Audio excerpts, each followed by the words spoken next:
So,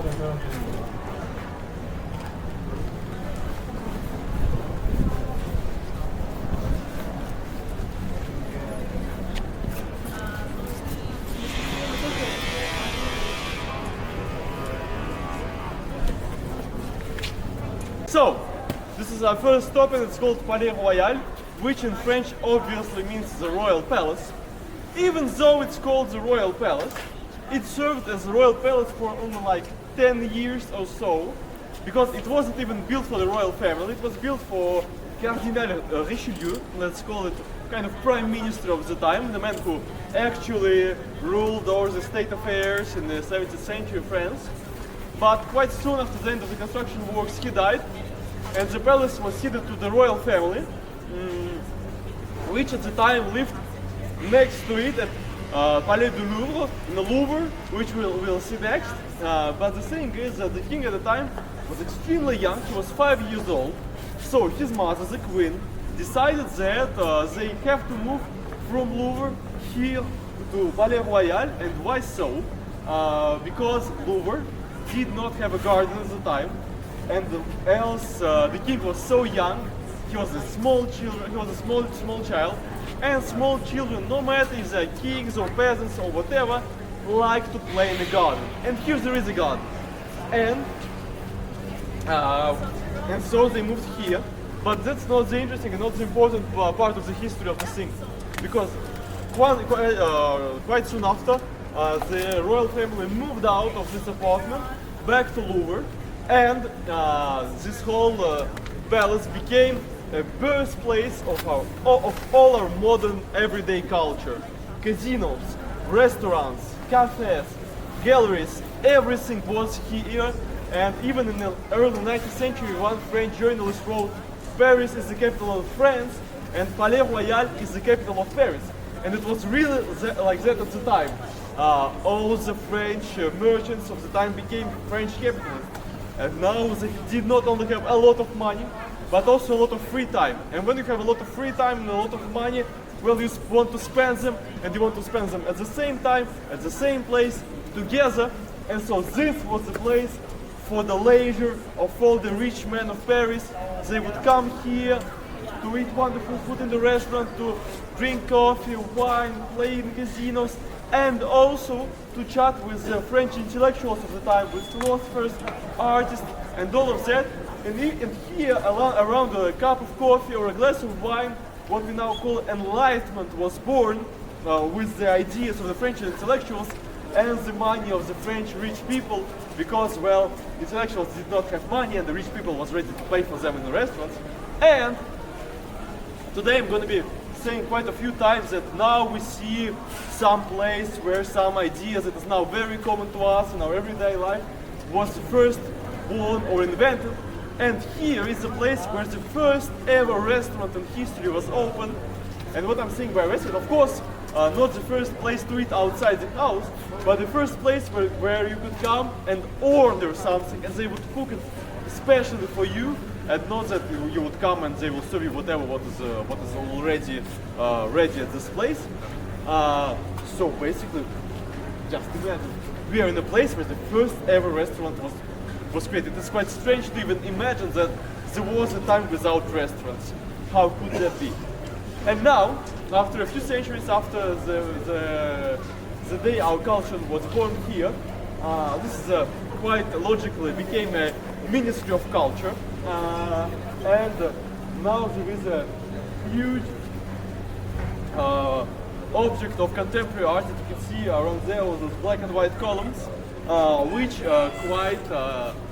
a quite marvelous way continues this tradition of children playing in the Palais-Royal, which was started by the very, very young Louis XIV in the 17th century. Because, okay, right now there's not a lot of children playing out there, but normally there's a lot of them, even though that's not a real touristic place. And if you're gonna be bored of a touristic place in Paris and you want something more chill, well, this is the place that you want to visit. And now we shall continue to our next stop, which will be Louvre.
something about it. It's the biggest museum in the world, the most visited museum in the world, probably the most known museum in the world. But that's not all of it. Well, first of all, why do we have it here and not anywhere else? Well, because of the Black Plague that killed a lot of people in Europe in the 14th century. Why so? Well, as you might know, when in case of epidemics and all the things like that, now a lot of people die, and so there becomes the supply on the labor market becomes smaller, and when it becomes smaller, the wages should go up. But it did not happen during the Middle Ages because, well, at the time there was no labor market. So everybody wanted, but that goes quite naturally. So because there was less people, but the repartition of the goods rested the same. Everybody wanted bigger pieces because now there was smaller amount of people, but the goods were the same. And because of that, there was a wave of rebellions and revolts all around Europe. Also here in Paris, there was a rebellion that took almost 2 years. The city authorities, the citizens, the peasants of all around, everybody revolted against the king. It did not end quite well. It unfortunately ended in quite a bloody way. King ordered the knights to massacre everyone, and so they did. But of course it's impossible to massacre everyone. So after the end of the rebellion, King had to prove to everyone that he is actually not that of a dictator, that he's actually a very nice guy. And the way to prove it was to change the royal residence. So, before that, in the Middle Ages, kings of France lived on the island that we will see in a few minutes.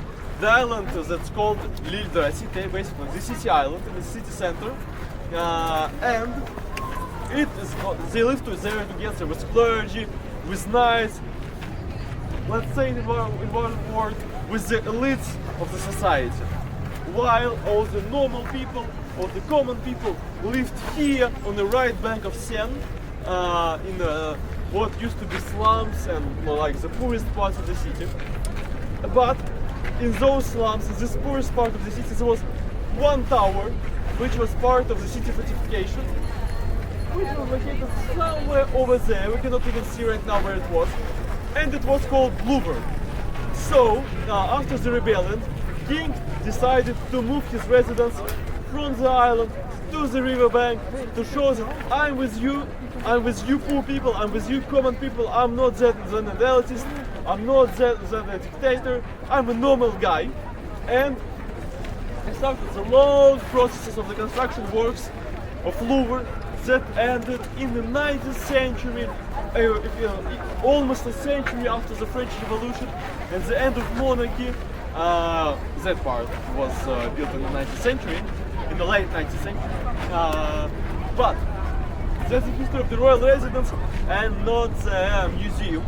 The history of museum is a different one. So why is it a museum? Well, first of all, you got to understand this is not only the biggest and the most visited museum, it's the first ever museum in the world. Why so? Well, basically the answer is the French Revolution.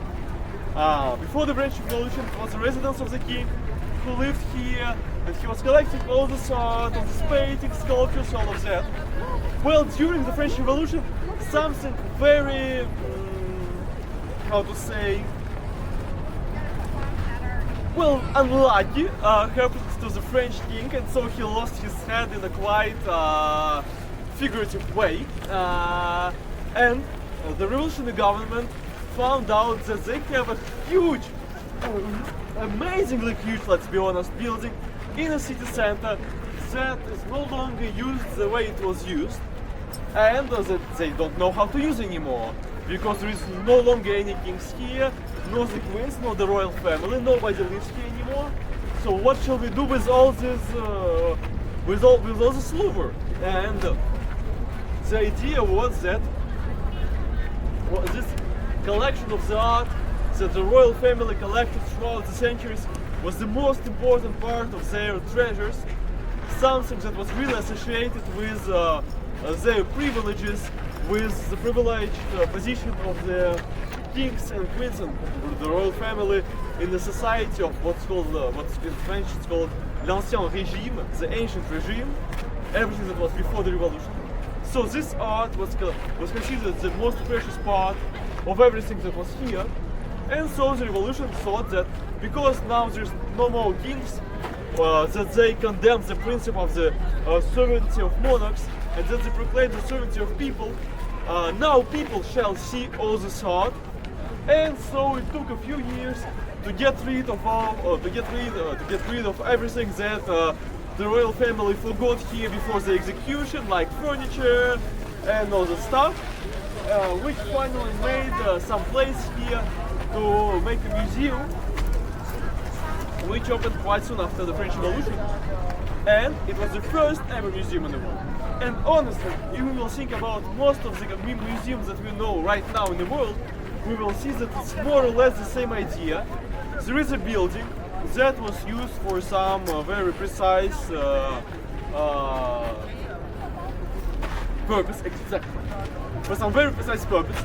Now, it is no longer used for that purpose, and it became useless, and so we have a huge building, or not so huge, but we have a building that lost its purpose.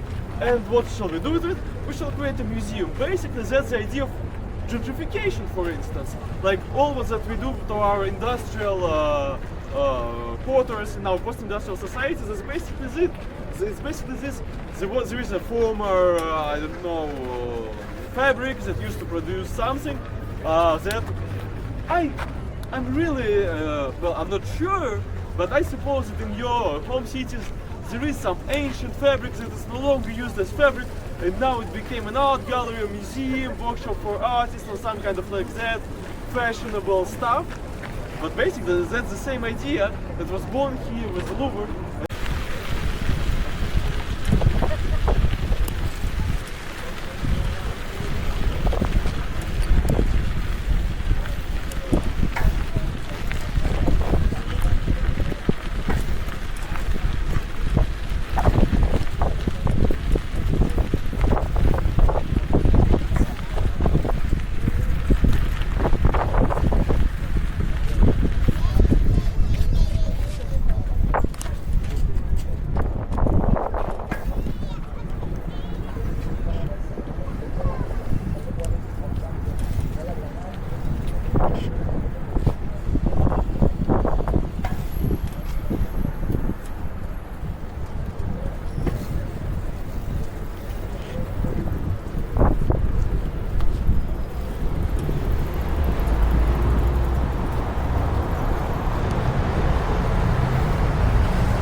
We are waiting here for the green light, and as we will be traveling, I really recommend you to look on the right. The thing over there, that island, is the island of L'Île de la Cité, the city island, where the kings of France used to live before they moved here to Louvre, and where the Paris was started by the Romans even before they brought the first cities. Let's go with the green light.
Saint-Jacques, the Tower of Saint Jack. It's a Gothic masterpiece, and it's also part of the history of the French Revolution. Why so? French Revolution, unlike that in Spain or Russia, wasn't really an anti-religious one, but well, they did not destroy churches for purpose. They destroyed it for profit. So they destroyed the church because the land cost a lot in the city center, but the tower remains because it was beautiful, unlike the church. Let's go. It's a good luck around.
So what you can see behind my back is called L'Hôtel de Ville.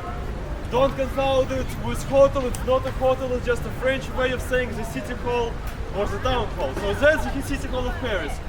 But that's not the city hall itself, not the building that interests us, but the place itself.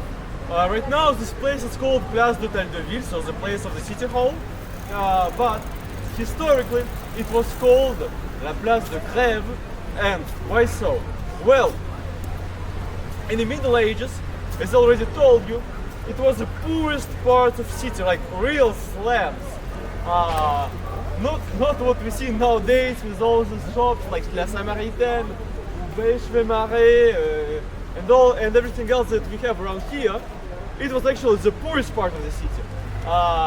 When the city authorities bought the land under this building to build it in the Middle Ages, the area was called La Vallée de la Misère, which means the Valley of Misery, which says quite a lot.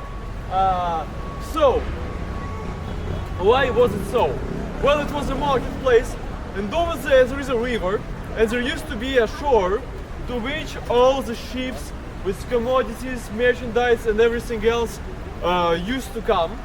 And so, when such a ship would come, they needed a lot of hands to unload everything that's loaded on the ship, to get it onto the land, to finally sell it in the marketplace. And so all the poorest parts of Paris from around here would gather on this place to sell its workforce, because it will be their free hands that the merchants will use to unload the ships. And so the name of the place, Place de la Grève, made an expression in the French language, which is faire la grève, to make the grève, which at the time used to mean to have easy and fast money, because it was really the way to get money easy and fast, because, well, you just need to come, and they were picking everyone, and they were paying well because they were merchants and they had a lot of money. But throughout the history, this expression changed its meaning, and now it means, well, also the way of getting more money, but in a quite different sense, because now faire la grève means to strike, which is also very common here in France, and especially in Paris. And that's one part of the popular history of this place. And the second part of the popular history of this place is connected to the French Revolution. Well, when we think about the French Revolution, the first thing that comes to our mind is obviously the guillotine. And this was the place where the first ever guillotine was erected. It wasn't for execution of somebody famous, it was just a simple thief. But at the time, executions were public, and they were a show, like really an attraction. People would come in big crowds to watch executions because, well, in the Middle Ages it was really a show, something so visual, like burning people alive or tearing them apart with horses, so brutal, so visual. So that's why the guillotine was invented. Why so? Because as usual, all the crowd from the poor people from around here came to this place to look at the execution. The first ever execution with this new tool, guillotine, something new, must be fun, and etc. etc. And everyone was completely dissatisfied with what they saw because it was fast, almost no blood, nothing to really look at, and that's why guillotine at the time of the Enlightenment, of the French Revolution, was seen as a measure of humanity, even though it was used to execute people. And that's the second part of the history of this place. But we will also discuss guillotine a bit later when we will talk about the French Revolution. So that's our small glimpse at the popular Paris, the history of the popular Paris, the Paris of, as they were called sans culotte, those who does not even pants. Sans culotte, it literally means without pants. And that was the people who lived here, who really moved the French Revolution, which we also will discuss a few more times throughout our trip. So that's with L'Hôtel de Ville, wonderful building. This one is a neo-Renaissance, late 19th century, even though it's a kind of replica of the more early one, just Renaissance, not neo-Renaissance, of the 16th century, which unfortunately burned during one of the revolutions of the late 19th century. So that's it with L'Hôtel de Ville, la place d'Hôtel de Ville, and now we shall proceed to our next location, which is Notre-Dame de Paris.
Notre-Dame de Paris, the famous Cathedral of Paris.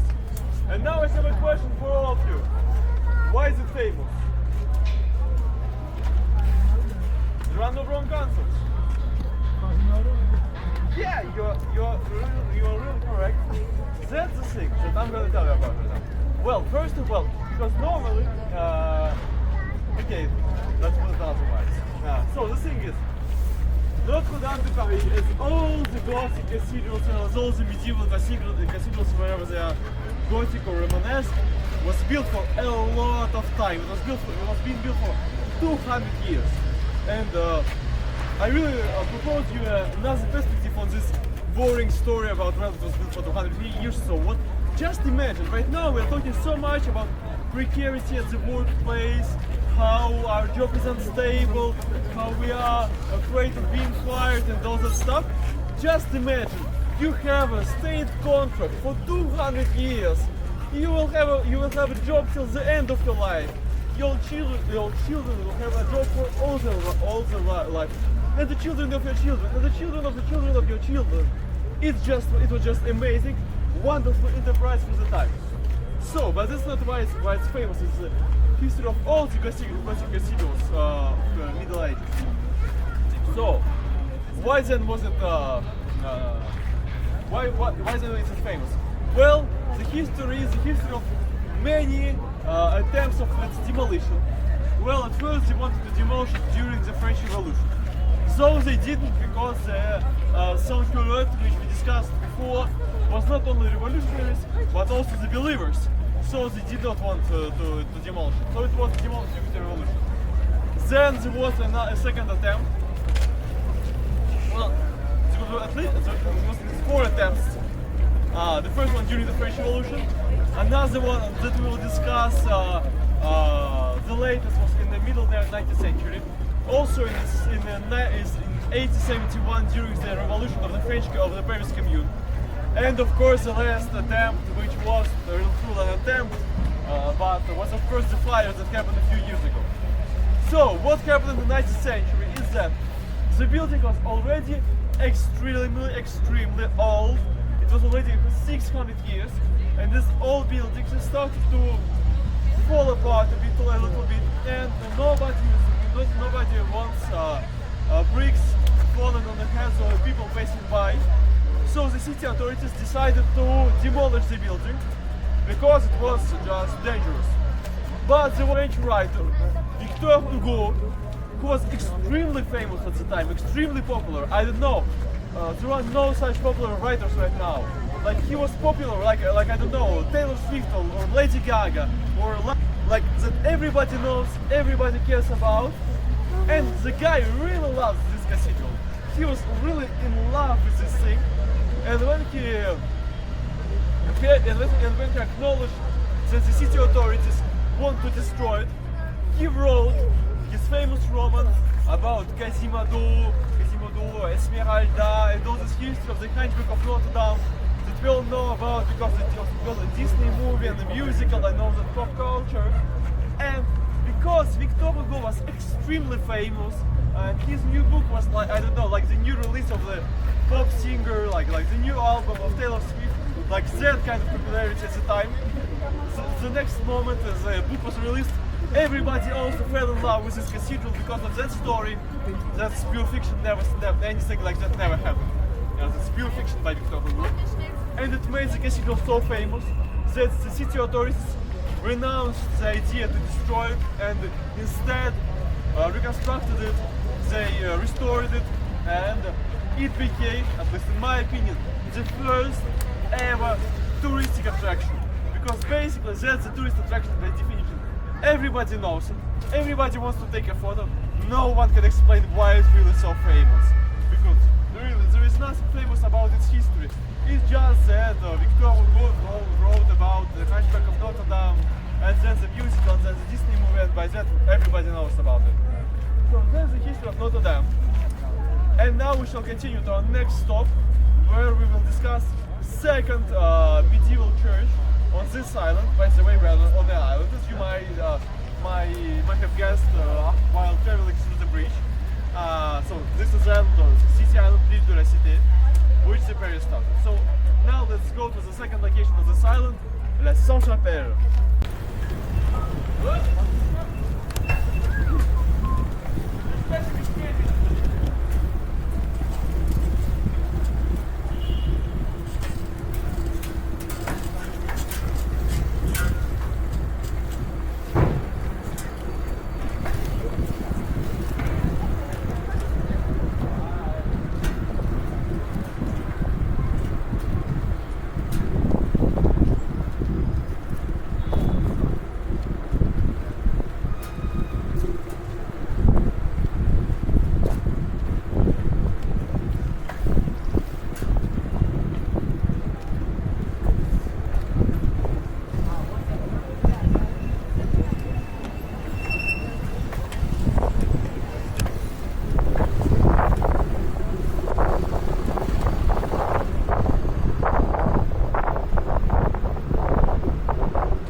Okay, so let's get around here. Just come over there. Don't block the pathway for everyone. It's really important. We don't want any scandals, and we want everyone to go. Okay, wonderful. So get installed, get yourself comfortable, and I'll start. So, what you can see behind my back is the territory of the ancient royal palace. Right at this, on that side of the street, the ancient royal palace was located, and from here till the end of the island, and that building over there with Gothic windows on the first floor and the very medieval clock is it's the oldest part of the royal palace that survived till nowadays. And the second that interests us, and that we are able to see, is the church over there. It's called Saint-Chapelle, which basically means the Saint Chapel, and it can really tell you us a few stories about who are selling the Christian relics that they found in Israel. Well, not in Israel, but historically at the time it was called Palestine, but let's say in the Sacred Land. That they found in the Sacred Land around Jerusalem, and also in Constantinople, which is now called Istanbul. Everything that they found there, like the pieces of the cross on which Jesus Christ was crucified, like many other Christian relics. The Crusaders were selling them to the kings of the Western Europe, and so the French king bought a crown of thorns, which Jesus wore during the crucifixion. And so he thought that, he understood that, well, damn, I have a good stuff here. That's the whole crown of thorns. That's really a relic. That's something really cool. So I need a cool place to store this relic. And so he built this church, and it was built in 7 years because that was an urgent question. He needed this church as soon as possible because that's not the matter of growing population of believers or anything. The crown of thorns should be stored somewhere.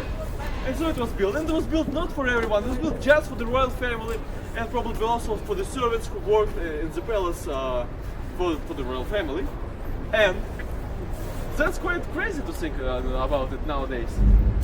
But as you can see over there right now, there is a huge line of people waiting for something. Well, they're waiting to visit the Saint-Chapelle. And why so? Well, it is definitely not because Notre-Dame is closed and everybody is willing to visit some medieval church in Paris. No, that's definitely not the reason. But the real reason, I suppose, is that unlike Notre-Dame, Saint-Chapelle is famous not for some kind of fictional histories made in the 19th century, but for its stained glasses. So you can see these huge Gothic windows over there, and in them there is stained glass. This wonderful thing from the Middle Ages. And why was it so wonderful? Well, first of all, now we're quite common with bright colors. Like, just look at our bikes, they're quite bright orange. But in the Middle Ages, the life was also gray, brown, black, not really interesting. Like, there was not so many colors around, and so that made all the churches, all the Gothic churches with the stained glass, just a wonderful experience for everyone. With all this game of light, that felt like living rainbow, and all that. It was a truly magnificent experience. But here we really have to change our perspective, our point of view, because it's not only this game of light that really changed the perspective. There was another thing. Well, here in Europe, till the 80th, 90th century, we had huge problems with drinkable water. Huge problems. It was getting spoiled very, very fast. And so, everybody drank the beverage that cannot get spoiled quickly. It's not getting spoiled quickly. Well, that's alcohol. And in Europe, the peasants of Middle Ages and up till the early modern times, everybody was always drunk. And that's changed the perception of all that stained glass, of this game of lights and all of that. And explains a lot of things about Middle Ages. Like, when you think about Middle Ages, just remember that everybody was drunk at the time. It really changed our perspective on all those histories about fairies and dragons and all that stuff. That becomes different things. And that's more or less what I had to tell you here about Sainte-Chapelle. Also, if you're interested about Middle Ages, I really recommend you to visit that building. It's called Conciergerie. It's the ancient royal residence, which is now a museum. And quite ironically, after the kings moved out of that building, it was the prison that moved in. And so the prisoners lived in the former royal palace, which is quite ironic. So that's it for the moment. Now we shall continue to our next stop, which will put an end to all this medieval stuff and all this prehistoric garbage that we don't understand now, and we will finally enter into the modern era that we understand and to which we can relate. So, as always, just follow me.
let's do two things. First of all, over there you can see this building. It's called Assemblée Nationale, which obviously in English means the National Assembly, and it's the French Parliament. Well, actually, it's the lower part of the lower chamber of the French Parliament. There's also an upper chamber, but that doesn't matter. And over there, we can see Place de la Concorde. Let's call it in English a place of reconciliation. So, what's interesting about all that? Well, I really suppose that the fact that French Parliament is located just next to that place is not a coincidence. Why so? Well, La Place de la Concorde was the place on which,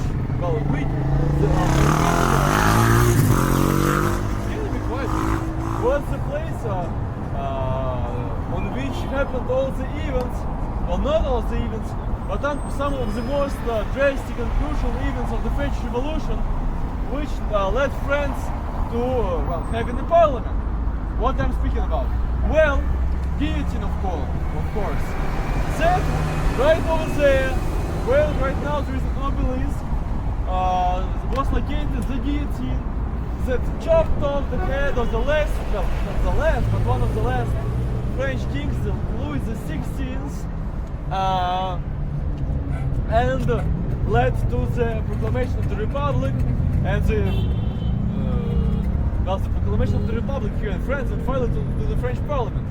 But not only the French kings were decapitated here, also the most known leader of the French Revolution, Robespierre, also was decapitated through the course of the revolution, and it also happened right over there, was the same place where a few years ago the French Revolution decapitated king. It also decapitated its own leader, Robespierre.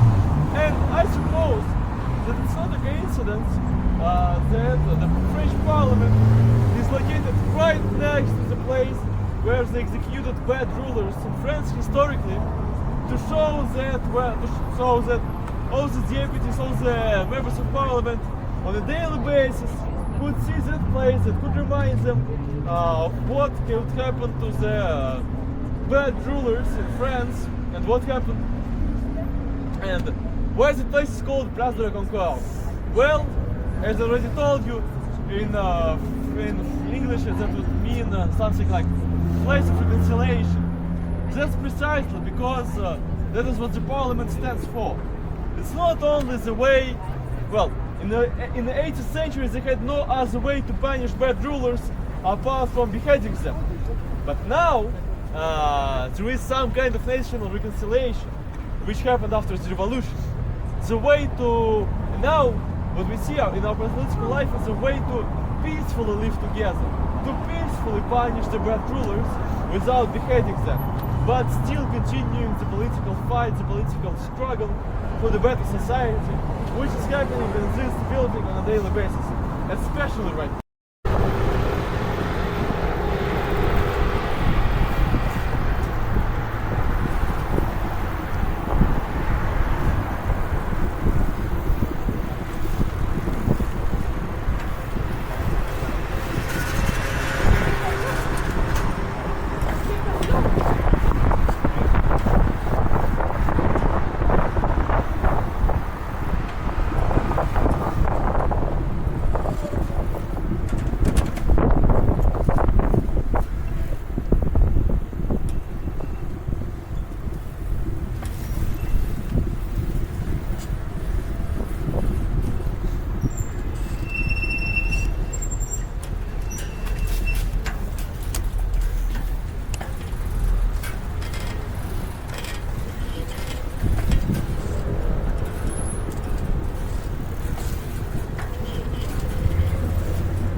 is the Paris of modernity, Paris of the late 90s, early 20th century, and I will have to take another place. What you can see there is one of the symbols of this time. What you can see over there is the first bridge, which is called the Alexander which means the bridge of Alexander III, who was the emperor of Russia. And this bridge, which represented at the time the continuity of progress, the connection between the tradition and modernity, was really one of the symbols of the time. Why so? But first of all, as you can see, while passing by, it's full of classical sculptures of Greek, Roman, mythological features, and all that stuff. But at the same time, it's made out of steel, which was so cool. It was just wonderful. It was just like, I don't know, like look at the symbol of modernity for the time. And it was also a gift from the Russian Empire, which led to a quite funny story. Because, well, a gift is something. Normally, you always think that, well, you must give something back. You have also to make a gift. And so the day that Russia gifted this bridge to Paris, the French authorities said, well, that's so cool, that's wonderful. We're also going to give you a gift. We're going to make a bridge in your capital in St. Petersburg. But what they did at the time was that the river in St. Petersburg is 3 times wider than the river in Paris. And so the gift that they had to give back was 3 times more expensive than this one, which says quite a lot about the attitude of the time, which was extremely ambitious, even blindly ambitious. And of course, right now it's not only the symbol of modernity. If you don't want, we'll find an answer. It was not only the symbol of modernity. Well, it was the symbol of modernity, but now it's not only the symbol of modernity, but the symbol of how this modern, how this belief in progress, omnipresent progress that just go on by itself, that everybody believed in the early 20th century, late 19th century, felt to a catastrophe. Because, well, that's a bridge that Russia gifted to Paris from France to celebrate their military alliance at final end to the First World War, and everything, which was ultimately the end of this whole belief in progress, omnipresent progress that just will accomplish itself. Finally, that's it with this place. We will continue to our next stop, the Eiffel Tower.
Remembering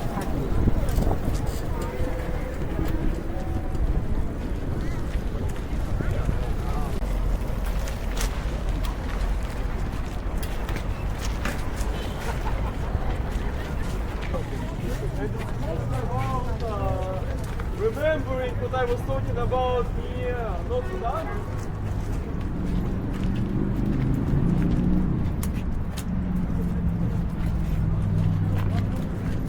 Custom to look at the Eiffel Tower as tourists, as a mean of sightseeing and all that. Well, we have a budget, and on this budget we will build a huge building, a few times higher than everything else in the city, a few times more expensive than everything else in the city. And not only it won't have any practical use, even in theory it could not have any practical use.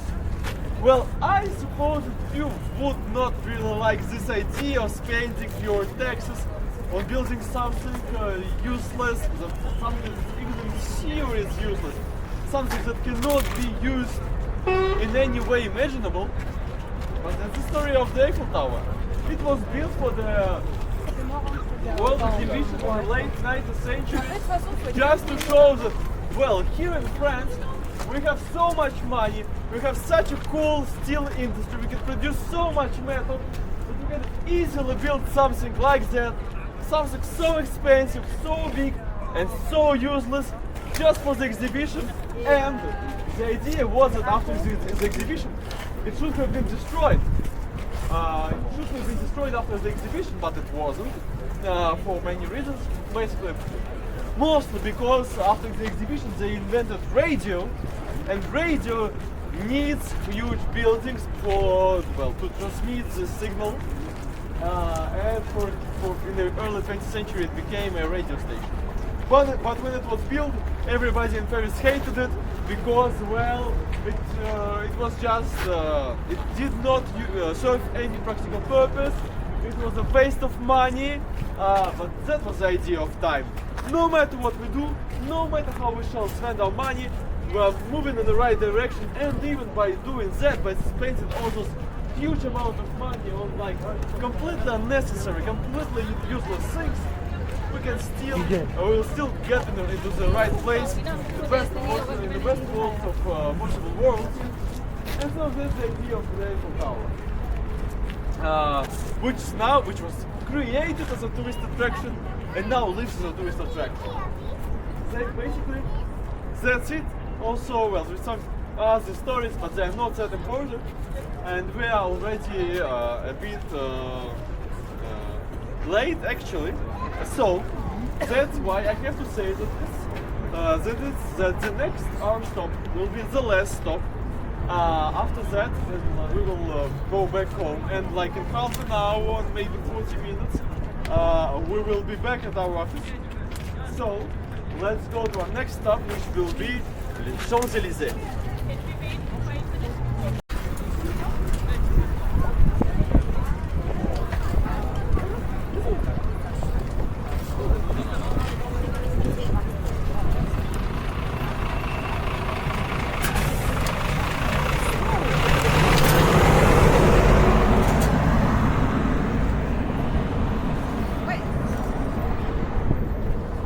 Moi, le changement, je l'ai vu.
Les Champs-Élysées.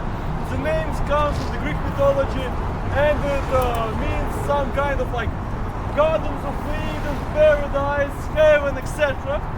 And but what was the intention beyond the construction of the street? First of all, it's the main street of Paris, at least symbolically. It connects much of the things. But right over there, you can see far away the Palace of Louvre, because it ends with the Garden of Tuileries, and which is located right next to Louvre. And before that, there's an obelisk that we saw on the Place de la Concorde. And all of this, the Champs-Élysées, which finally lead over there to the Arc de Triomphe, the Triumphal Arch, which you might have seen while you were traveling up the street. So, what was the idea behind the street? Well, not only creating the paradise on earth with all those gardens, this is called Les Jardins d'Élysée, the gardens, the Elysian gardens, which also continue this idea of heaven and paradise. The idea was way more brutal and way more cruel, because throughout the 19th century, Paris was the city of revolution. Every few years there would be a revolution, people would revolt, and well, fight with police and army, it would end up bloodily. So the government of Paris had an intention to reconstruct the city the way that to counter the possibility of revolution, to make revolution impossible here. And at the time, this old medieval city of Paris, which was completely destroyed during the late 19th century for the construction of the Paris that we see nowadays, this old medieval Paris was characterized by small, narrow streets, where it's easy for the revolutionaries to fight against the government, to build barricades. And so the idea was, for this reconstruction, was to create wide, straight streets, just like this one. It's impossible to build a barricade on the Champs-Élysées, because, well, just look at the street. It's so wide, you cannot build a barricade here. That was the idea behind the destruction of the old Paris and the building of the Paris that we know nowadays, with all those buildings that are all the same color, which all look the same. Let's be honest, all the buildings in Paris look the same, exactly the same. It's impossible to tear them apart. So the idea behind this construction was not only intended to counter the revolution, but also to create a new world, a new society, the modern society as we now know it. And the Champs-Élysées is one example of this society. The society of commodity, merchandise, trade, where everything can be bought, every joy can be bought. And the Champs-Élysées, which consists only of the shops of the most luxurious brands that you can even imagine, Louis Vuitton, Prada, Gucci, everything is there, everything. And that's basically the way our society that was born here, that was born as a modern society, see the pleasure, the paradise, the heavens. And on this note, I have to finish my excursion, I have to finish our tour. I hope that you had at least a little bit of fun and some fun. And now we're gonna get going back to our office and like